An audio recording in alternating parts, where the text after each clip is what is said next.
voitures que l'on a pu qualifier sans se tromper de véritables sportives américaines ne furent en réalité qu'une poignée. Mais les automobiles dignes de porter ce nom furent tout à fait exceptionnelles. Il y eut la Chevrolet Corvette, bien entendu. Cette voiture qui bouleversa l'univers de l'automobile il y a déjà 50 ans demeure l'une des vedettes incontestées de la haute performance et constitue l'une des réussites majeures de l'industrie automobile.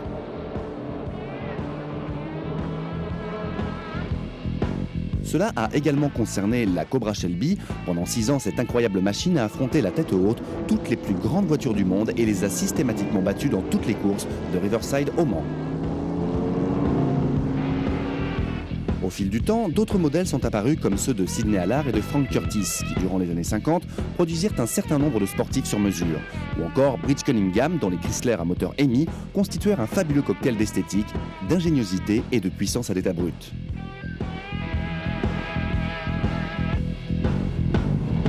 Aujourd'hui, un modèle récent se présente comme une candidate sérieuse à ce titre de sportive américaine. Il s'agit de la Viper, et comme l'autre serpent célèbre d'une époque lointaine, sa morsure rend fou.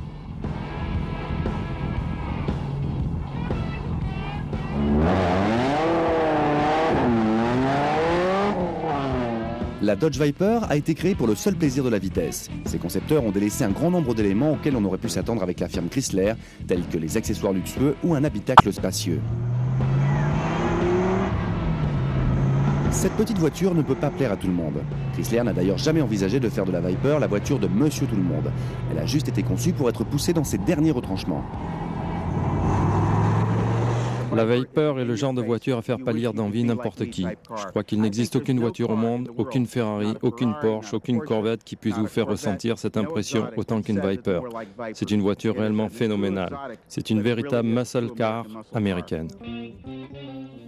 Avec un poids à vide de 1530 kg, un empattement de 2,44 m et un V10 de près de 8 litres, la Viper peut faire à peu près tout ce qu'elle veut.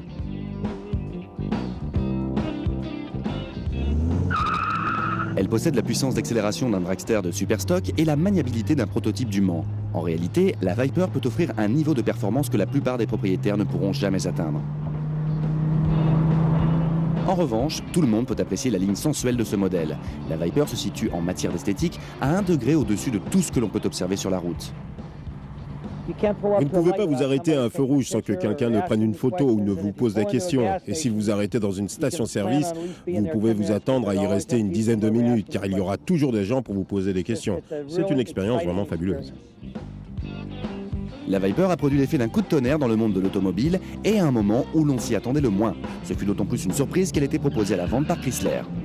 Dans les années 60, cette firme était en effet loin de tenir une place prépondérante sur le marché de la muscle car. D'autre part, à la fin des années 80, elle se cherchait un nouveau souffle avec ses key cars et son minivan.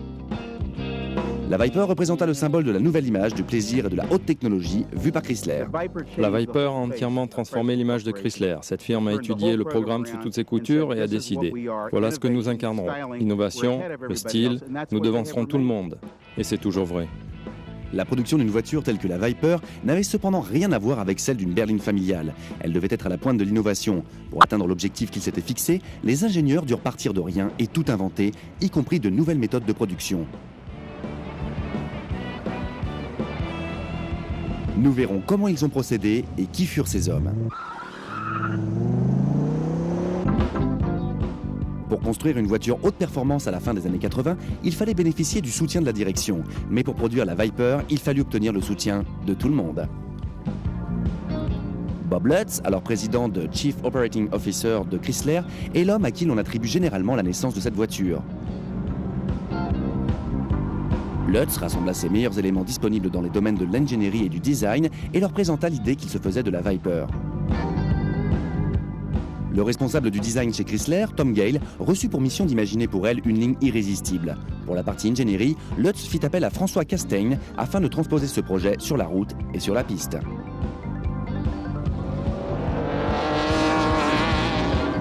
Ces trois hommes, en plus de Carroll Shelby, le père spirituel de la Viper, réalisèrent une esquisse de la voiture. Leur base de travail fut simple. Il s'agissait de construire un roadster capable d'offrir le même niveau de performance que les Cobra des années 60 et qui intégrerait, en outre, les meilleures technologies modernes.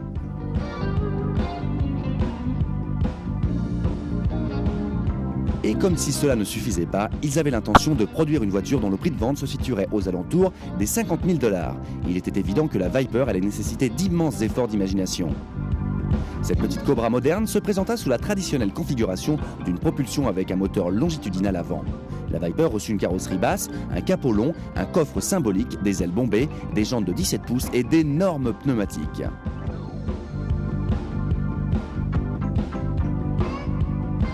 L'une des caractéristiques les plus frappantes de la maquette de Tom Gale furent les larges ouvertures situées à l'arrière des ailes avant, destinées à ventiler le compartiment moteur. Le premier prototype de la Viper fut propulsé par un 10 cylindres en V, obtenu grâce à l'ajout de 2 cylindres supplémentaires à un V8 de série de 5,9 litres. Lorsque le concept car de la Viper fut présenté en 1988, beaucoup le considérèrent comme la digne héritière de la Cobra Shelby. Dans les 3 mois qui suivirent sa présentation, Chrysler mit sur pied une équipe chargée de mener ce projet à son terme. Mais le temps était cependant compté car la sortie sur le marché était prévue pour 1992. Ce groupe d'ingénieurs, dirigé par Roy Schulberg, fut surnommé le Team Viper. Dodge réunit une grande partie de son personnel et annonça « Nous allons créer cette voiture. Qui veut s'investir dans ce programme et faire partie du Team Viper ?» Et tout le monde voulut le rejoindre. C'était là un projet enthousiasmant, et bien plus en tout cas que celui des key-cars et des minivans. Le Team Viper se vit confier une tâche immense. Il disposait de moins de 3 ans pour mettre au point une version de cette série de cette automobile en se contentant uniquement d'un magnifique dessin, d'un prototype et d'un mandat de Bob Lutz. Le deuxième prototype de la Viper fut réalisé en fibre de verre.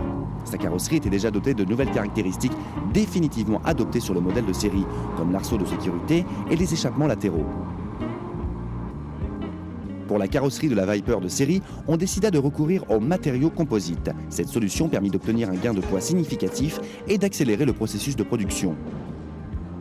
Sous cette nouvelle robe, les ingénieurs décidèrent d'installer un châssis tubulaire avec poutre centrale, offrant une rigidité exceptionnelle. La Viper allait par ailleurs être équipée d'une suspension moderne ainsi que d'énormes freins à disque ventilés de 13 pouces sur les 4 roues.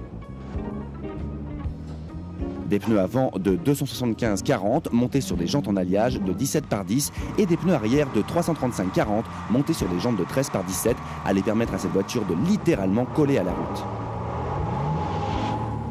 Dans un souci de limitation des coûts, la Viper reprit certains composants de transmission déjà existantes, ainsi que le nouveau V10 de 8 litres conçu à l'origine pour les pick-up.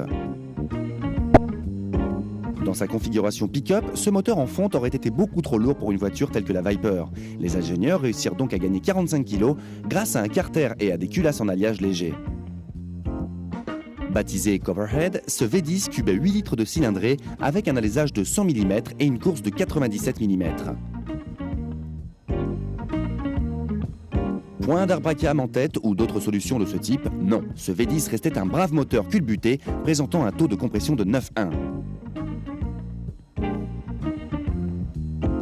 L'alimentation s'effectuait par un système d'injection électronique séquentiel multipoint Chrysler. Des collecteurs d'échappement allégés permettaient d'évacuer les gaz via des lignes d'échappement latérales, spécialement conçues pour la Viper. Enfin, chacune de ces lignes était équipée d'un pot catalytique. Ce mélange d'emprunts à d'autres modèles Chrysler, de pièces spéciales et de technologies du nouveau millénaire permirent à ce moteur de développer pas moins de 400 chevaux à 5600 tours par minute, ainsi qu'un couple de 62,2 kg par mètre à 3600 tours par minute. Elle possède un carter et une culasse en aluminium, un système d'injection électronique multipoint séquentiel. C'est une voiture tout à fait fabuleuse. Le ralenti est parfait, l'accélération phénoménale et elle développe une puissance stupéfiante. Et avec seulement quelques modifications, vous pouvez développer 500 chevaux avec pratiquement aucune modification. Le moteur et le châssis étaient maintenant prêts et il ne restait plus qu'à peaufiner la carrosserie et l'intérieur afin que la Viper puisse prendre la route. Cependant, une voiture comme celle-ci se devait de faire une entrée spectaculaire.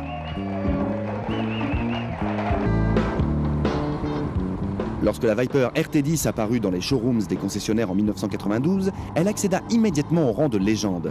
Même si le modèle de série ressemblait beaucoup au prototype, pas un seul panneau de la carrosserie n'était cependant identique. Plus important encore, il devint évident pour tous les propriétaires d'une RT10 qu'aucune voiture américaine ne pouvait rivaliser.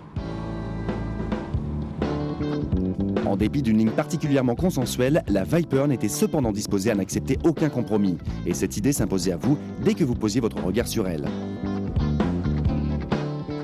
Vous ne trouverez aucune concession au luxe dans une Viper. À l'exception de 2 confortables baquets en cuir, il n'y a pas de vitre latérale ni même de poignée extérieure. Il y a bien une capote en tissu avec des plexis latéraux amovibles, mais si vous recherchez une transmission automatique ou la climatisation, passez votre chemin. La Viper est une voiture virile à 100%. Lorsque vous vous installez à son bord pour la première fois, vous comprenez tout de suite qu'elle fut conçue par et pour de véritables pilotes. Les gros cadrans à fond blanc sont disposés afin d'offrir une lecture facile. Le pédalier et les commandes manuelles, quant à eux, sont idéalement positionnés pour la conduite.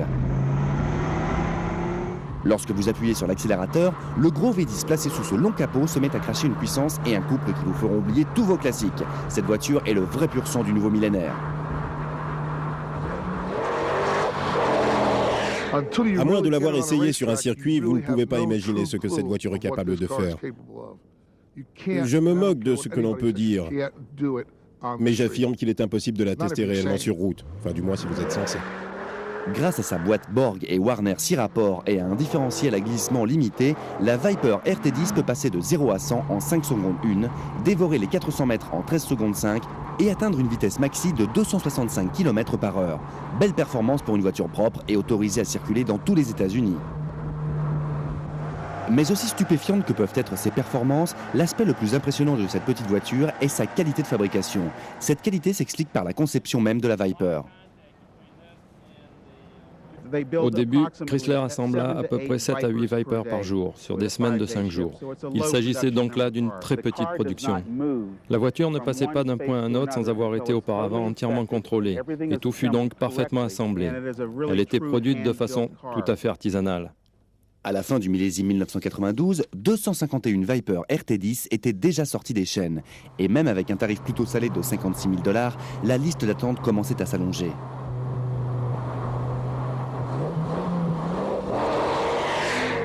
Face à des résultats aussi encourageants, l'équipe Viper décida de n'apporter que quelques petites modifications au modèle 93, telle l'incrustation de l'antenne radio dans le pare-brise. Cette année-là, l'équipe Viper sortit plus de 1400 de ces petits joyaux. Et en plus du roadster rouge d'origine, la RT10 devint également disponible en noir. Les années suivantes, le Team Viper se limita à quelques apports d'ordre esthétique sur la RT10, comme l'introduction de cette superbe nuance de jaune dans sa palette de couleurs. D'autre part, en signe de bonne volonté vis-à-vis des gens qui souhaitaient un peu plus d'air frais, la climatisation devint disponible à partir de 1994. En 1995, pour la première fois, les propriétaires de Viper purent se protéger de la pluie. Le roadster disposait à présent d'un hardtop qui pouvait s'adapter également sur tous les modèles précédents. Au début de 1996, la Dodge Viper était devenue l'image de marque de Chrysler, qui chercha à généraliser sa ligne et sa réputation de hot rod à tous ses autres modèles. Pourtant, toujours aussi performant, le Team Viper avait encore quelques surprises en réserve.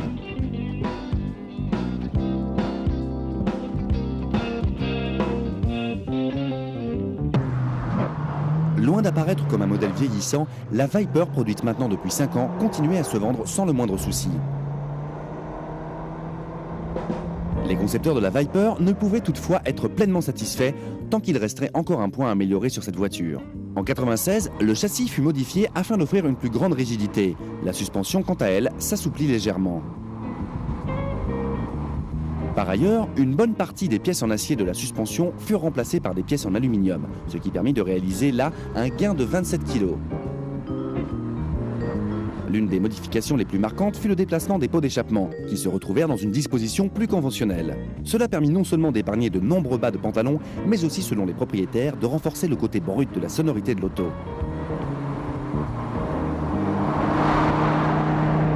Mais comme si cette voiture n'attirait pas suffisamment l'attention, la Viper de ce millésime fut proposée en 3 nouvelles combinaisons de peinture. Le noir avec bande argentée, le blanc avec bande bleue et la plus excentrique de toutes, rouge vif avec jantes jaunes.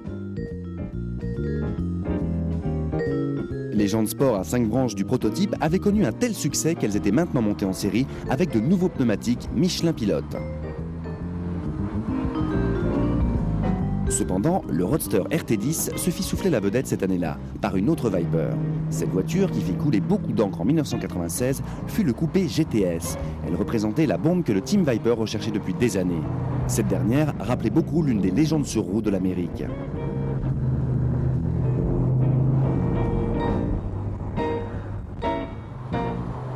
Ce coupé GTS, la toute dernière supercar de l'Amérique, rendait effectivement hommage à Carroll Shelby. La carrosserie de la GTS était bien plus que celle d'une RT10 dotée d'un vrai toit. L'avant avait reçu un important lifting avec une calandre plus large, de nouveaux phares, une entrée d'air dans le cycle NACA, ainsi que de nouvelles prises d'air sur le dessus des ailes avant. À partir des portes, tout était en revanche entièrement nouveau, avec un haillon entièrement vitré et un béquet arrière. Un bouchon de réservoir racing était maintenant placé du côté du passager. Et comme pour souligner le fait que la GTS était bien une voiture de sport homologuée pour la route, le nouveau toit présentait 2 renflements censés faciliter le port du casque. Loin d'être un simple exercice de style, le coupé GTS divergeait radicalement de la RT10 au niveau de sa motorisation. Le V10 avait été entièrement revu et doté de composants plus légers, avant d'être installé sur la GTS. Il développait maintenant 450 chevaux et un couple de 67,5 mètres par kilo. À l'intérieur de l'habitacle, le coupé disposait de vitres électriques, d'airbags et d'un système audio dernier cri avec lecteur CD, sans doute étudié pour couvrir le bruit du nouvel échappement.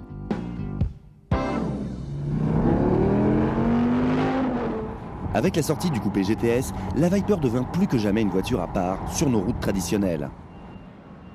Toujours dans le souci d'adapter les dernières nouveautés dès que celles-ci apparaissaient, lors des 2 années suivantes, le Team Viper fit de petites choses comme améliorer l'intérieur cuir et d'autres plus importantes comme remplacer les collecteurs d'échappement en fonte par des collecteurs tubulaires permettant de réaliser un nouveau gain de poids.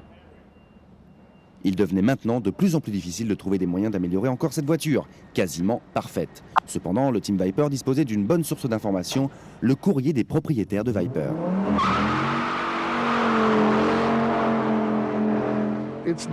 Elle a atteint un niveau qui me dépasse.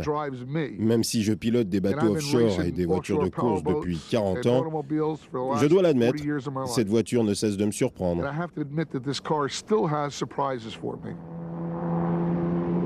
L'équipe Viper disposait également d'une autre source d'information pour la recherche et le développement, la piste.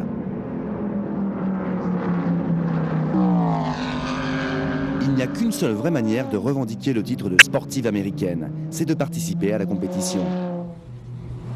Après 4 années de production, la Viper était prête à montrer tout son potentiel sur la piste. Lorsque cela se produisit, les résultats furent, comme on pouvait s'y attendre, excellents. La Viper remporta le championnat FIA des constructeurs et celui des GT. Elle gagnait même la course la plus prestigieuse du monde, les 24 heures du Mans. La voiture utilisée pour cette dernière course fut une GTS spéciale dotée d'un châssis plus rigide, d'une carrosserie en fibre de carbone et d'un V10 développant pas moins de 700 chevaux. Baptisée GTS R, seule une poignée de ces Vipers de compétition furent construites.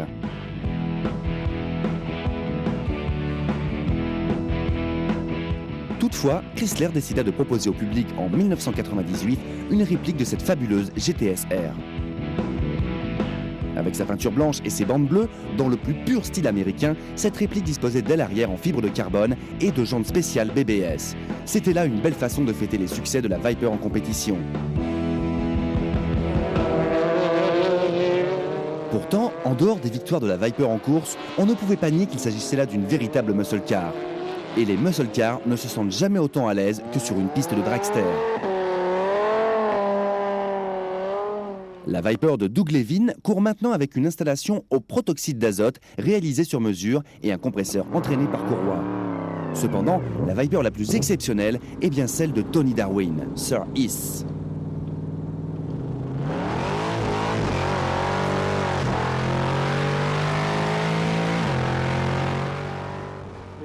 Il a fallu installer un parachute, des barres anti-cabrage, un interrupteur de sécurité ici, c'est exigé par la NHRA. Elle est équipée d'un pont arrière 9 pouces. Nous avons monté des pneus arrière surdimensionnés et à cause du manque de place sur la voiture, une sortie d'échappement latérale. Nous avons ensuite installé une transmission Lenco. Bien entendu, on a inséré un arceau de sécurité, de nouveaux instruments de bord, un moteur tout alu basé sur le Dodge, une culasse et un collecteur d'admission DART. Il y a la climatisation, la direction assistée, un carburateur au lait, ainsi qu'un kit NOS faisant passer la puissance de 250 à 650 chevaux. Enfin, étant donné que nous nous trouvons dans l'état très ensoleillé de Floride, nous avons un radiateur en aluminium Ron Davis et un système de refroidissement d'huile qui permet de sillonner Clearwater Beach sans problème de surchauffe. Une grande partie du succès de la Viper s'explique certainement par sa ligne et ses incroyables performances. Mais il faut aussi souligner le fait que quasiment depuis le premier jour, les ingénieurs de Chrysler bénéficièrent de la coopération active des propriétaires. Les effets de celle-ci se font aussi bien sentir dans le domaine de la qualité que de la conception des futurs modèles. La nouvelle Viper 2001 reste fidèle à la tradition de l'excellence avec ce souci continu de l'amélioration qui constitue la force motrice du team. Le V10 a encore réalisé l'impossible. Il a été soumis à des normes anti-pollution encore plus drastiques tout en réalisant l'exploit de gagner quelques chevaux de plus. Cette année, un nouveau jaune vif permet à cette voiture de passer encore moins inaperçue. Cependant, les propriétaires de Viper ne recherchent pas la subtilité ni le confort, et encore moins les économies de carburant. Les gens achètent des Viper juste pour le plaisir qu'elles offrent. Lorsque vous êtes au volant d'une Viper, vous vous sentez jeune. Quel que soit votre âge, avec toute cette puissance, vous avez l'impression de redevenir un adolescent. En 2003, Dodge sortira une nouvelle Viper qui présentera une carrosserie totalement inédite depuis la première RT10. Mais une fois encore, le plus important se trouve sous la carrosserie. Il semble qu'il n'y ait aucune limite au nombre de chevaux que l'on peut développer à partir de ce V10. Cette année-là, le moteur atteindra les 8,3 litres et développera 525 chevaux, ce qui ne fera que confirmer encore un peu plus sa position de véritable supercar américaine. Depuis le tout premier prototype, la Viper a toujours été le fruit d'une seule philosophie, ne faire aucune concession. Elle n'a pas seulement permis de construire une voiture fabuleuse, la Viper et ses propriétaires entretiennent une relation amoureuse dont aucune voiture ne peut se prévaloir. À l'époque où je me passionnais pour les Corvettes, dès que des innovations apparaissaient sur la voiture, je vendais la précédente pour acheter la nouvelle. Je n'ai pas la même attitude avec cette voiture. Quelle que soit la vitesse à laquelle vous roulez, elle vous impressionne toujours. Alors pendant que certains prétendent que l'ère des muscle cars est révolue, les propriétaires de Viper prouvent, eux, sur les routes comme sur les pistes, que la muscle car n'est pas morte. Elle est simplement plus rapide qu'autrefois. La nostalgie est une belle chose, mais pour les propriétaires de Viper, les beaux jours sont toujours là. Merci de nous avoir suivis et n'oubliez pas, ne les envoyez pas à la casse, restaurez-les.